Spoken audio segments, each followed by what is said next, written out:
Hello friends, आप सभी का बहुत बहुत स्वागत है मेरे यूट्यूब चैनल ज़िंदगी विद अंशिका में। मैं उम्मीद करती हूँ आप सभी बहुत अच्छे होंगे। जैसा कि आप सभी जानते हैं कि आज सैटरडे है और सैटरडे को हम सभी वीकेंड के रूप में सेलिब्रेट भी करते हैं, यानी वीकेंड के रूप में मनाते हैं। और शनिवार रात ही हमें नींद नहीं आती जैसे गाने भी बहुत ज़्यादा फेमस हैं। तो फ्रेंड्स, वीकेंड स्पेशल सीरीज़ में मैं आप सभी के साथ शेयर करती हूँ एक छोटी सी स्टोरी।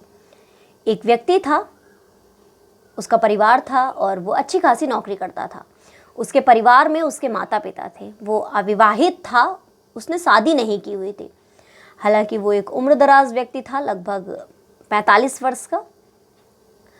तो वो पैसा कमाता था, नौकरी करता था और अपने परिवार के साथ हंसी खुशी अपना जीवन व्यतीत करता था। उसके यार दोस्त थे जिनके साथ साथ कभी कभी वो वीकेंड पार्टियां भी करता था और अपनी ज़िंदगी को अपने तरीके से एंजॉय करता था। लेकिन एक बार इस दिखावटी दुनिया से उसका मन भर गया और उसने सोचा क्यों ना मैं कुछ समय के लिए पहाड़ों पर चला जाऊं। और उसने अपनी नौकरी से, अपनी जॉब से एक लंबा अवकाश लिया, यानी लंबी वेकेशन ली। अपने बॉस से बोला कि सर मैं छुट्टियों पर जाना चाहता हूँ। और इस तरह से उसने लगभग 2-3 महीने की छुट्टी ली। तो उसके बॉस ने बोला कि तुम्हें जब इतना लंबा अवकाश चाहिए, इतनी लंबी वेकेशन चाहिए, तो तुम ऐसा करो, रिज़ाइन कर दो। तो उसने कहा ठीक है। तो उसने आराम से रिज़ाइन कर दिया, तो क्योंकि उसके पास पर्याप्त पैसा था और उसे लगता था कि जब कभी मैं लौट कर आऊँगा छुट्टियों से तो मैं फिर से अपनी नौकरी ज्वाइन कर लूँगा। और इस तरह से उसने रिज़ाइन दिया और अपने घर पे ज़रूरत का सारा सामान इकट्ठा करके अपने पेरेंट्स की केयर करने के लिए एक केयर टेकर और सारे सर्वेंट्स को वहाँ पर नियुक्त करके वो छुट्टियों पे चला गया। उसने अपना सामान पैक किया और वो छुट्टियों पर चला गया। जब वो छुट्टियों पर चला गया तो वो छुट्टियों के लिए उसने चुनी पहाड़ी इलाके, और वो पहाड़ों पर अकेले ही पहुंच गया। पहले वो जिन पहाड़ों पर पहुंचा वहाँ पर बहुत भीड़ भाड़ थी, तो उसे लगा फिर क्या फ़ायदा हुआ मेरा छुट्टियों पर आने का जब यहाँ भी इतनी ज़्यादा भीड़ भाड़ है। तो वो वहाँ से अलग हटा और एक अनजान पहाड़ी पर चला गया जहाँ पर भीड़ भाड़ थोड़ी कम थी। लेकिन फिर उसने सोचा कि यार यहाँ भी तो लोग हैं, फिर ऐसे क्या फ़ायदा हुआ मेरे छुट्टियों पर आने का। तो फिर उसने क्या किया कि वो फिर से दूसरी पहाड़ी पर चला गया। और जब वो दूसरी पहाड़ी पर चला गया तो वहाँ पर और थोड़ी सी भीड़ कम थी। फिर उसके मन में वही विचार आया कि फिर मेरे आने का क्या फ़ायदा हुआ। तो इस तरह से वो पहले से दूसरे, दूसरे से तीसरे और तीसरे से चौथे, पाँचवें, छठे, सातवें, आठवें, नवें, 10वें और रह के जब वो 11वें पहाड़ पर पहुंच गया तो वहाँ पर कोई भी व्यक्ति नहीं था। एकदम एकांत और शांत माहौल था, क्योंकि उस पहाड़ की ऊंचाई बहुत ज़्यादा थी। वो अपने ज़रूरत का सारा सामान वहाँ पर लेकर गया था और जब भी उसे ज़रूरत होती कि उसके पास कोई भी सामान कम पड़ता तो वो पहाड़ों से नीचे आता और फिर से अपने लिए सारा सामान लेकर चला जाता और आराम से वो अपना समय बिता रहा था। अब वहाँ पर अकेला था तो उसके पत्थरों से बहुत ज़्यादा यारी दोस्ती हो गई। यानी वो जब भी उसे कुछ शेयर करना होता वो पत्थरों से ही अपनी बात शेयर करता था।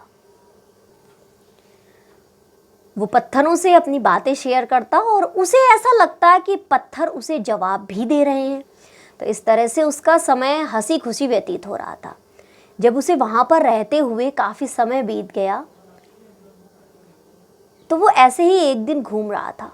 तो पहाड़ पर तो सिर्फ पत्थर ही थे, लेकिन उन पत्थरों में से, जिस तरह से जब हम इस दुनिया में रहते हैं तो हमारे दोस्त बनते हैं और दोस्त तो बहुत सारे होते हैं लेकिन हमारा बेस्ट फ्रेंड तो सिर्फ एक ही होता है। इसी तरह से पहाड़ों पर पत्थर तो बहुत सारे थे लेकिन एक उसका पसंदीदा पत्थर था। तो जो उसका पसंदीदा पत्थर था वो उसके पास गया और वहाँ पर बैठ गया। बहुत देर तक वो उसे प्यार से सहलाता रहा, बातें करता रहा।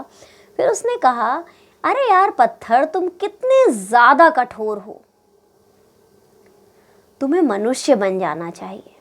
तो पत्थर ने एक गहरी सांस ली, क्योंकि उसे ऐसा प्रतीत होता था कि पत्थर बातें करते हैं उससे, उसकी बातों का जवाब देते हैं। तो उस व्यक्ति को ऐसा महसूस हुआ कि पत्थर ने एक गहरी सांस ली और जवाब दिया, सुनो, मैं मनुष्यों के जितना कठोर नहीं हो सकता।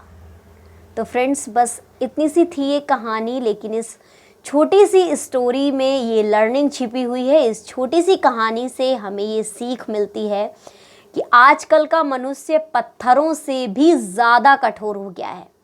जैसे वो व्यक्ति था, उसे लगता था कि उसका व्यवहार बहुत ज़्यादा अच्छा है और वो अपने इकलौते पेरेंट्स को छोड़कर, अपने पेरेंट्स को एक केयर टेकर, एक सर्वेंट के भरोसे छोड़कर अपने घर में सर्वेंट और केयर टेकर को अपॉइंट करके खुद शांत वातावरण में अपना समय बिताने के लिए पहाड़ों पर चला गया था।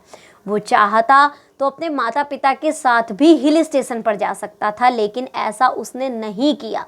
तो कहीं ना कहीं पत्थरों से ज़्यादा कठोर हम मनुष्य हो गए हैं, जिन्हें अपने स्वार्थ के आगे कुछ दिखता ही नहीं है।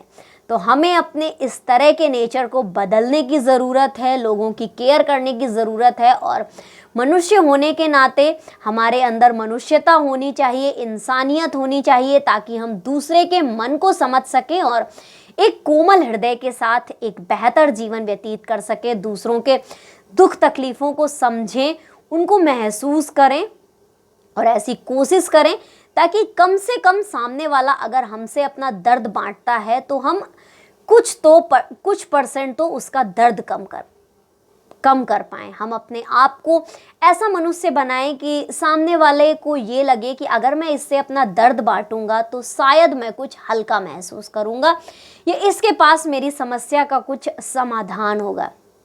तो फ्रेंड्स, वीकेंड सीरीज़ में बस ये स्टोरी इतनी ही। नेक्स्ट वीकेंड फिर मिलते हैं एक न्यू स्टोरी के साथ। तब तक के लिए बाय बाय।